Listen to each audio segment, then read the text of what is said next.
اللہ کے نبی صلی اللہ علیہ وسلم بھی ادھر لڑنے میں مشغول تھے، تو یہ ابن قمیہ اس نے آپ صلی اللہ علیہ وسلم پر ایسا حملہ کیا کہ آپ صلی اللہ علیہ وسلم کے سر مبارک میں وہ جو ٹوپی ہوتی ہے جنگ لڑنے کی، اس کے میخ آپ کے سر میں دھنس گئے۔ پھر اس کے بعد موقع دیکھ کر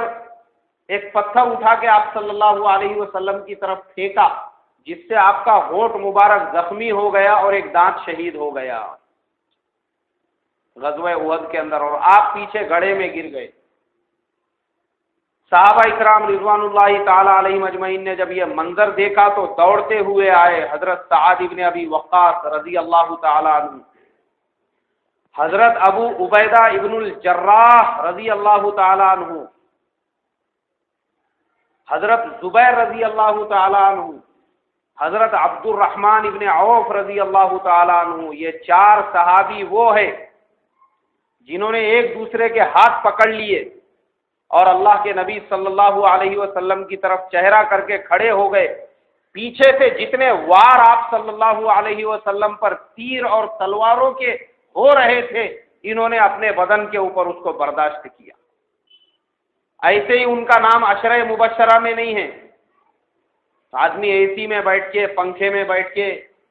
اور تلی ہوئی مرغیاں اور مچھیاں کھا کے اور بریانی کھا کے اور حلوے کھا کے یہ سمجھیں گا کہ اس کو پھکٹ کی جنت مل جائے، تو جنت اتنی سستی نہیں ہے۔ یہ قربانیاں دی دین کی خاطر، پورا بدن چھلنی چھلنی ہو گیا تیروں اور تلواروں سے، یہاں تک لکھا ہوا ہے مورخین نے حضرت سعد بن ابی وقاص رضی اللہ تعالیٰ عنہ کا ہاتھ بعد میں کام نہیں کرتا، شل ہو گیا تھا، وہ بے حس جس کو بولتے ویسا ہاتھ ہو گیا تھا ان کا، تیروں کے زخموں کو برداشت کرنے کی وجہ سے، اتنے تیروں سے حملہ، لیکن ان لوگوں نے اپنی جانوں کی فکر نہیں کی، مگر اللہ کے نبی صلی اللہ علیہ وسلم پر آنچ نہیں آنے دی،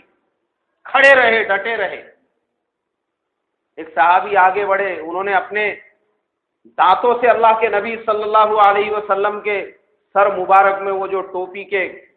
میخ گڑ گئے تھے اس کو نکالا تو ان کے 2 دانت شہید ہو گئے۔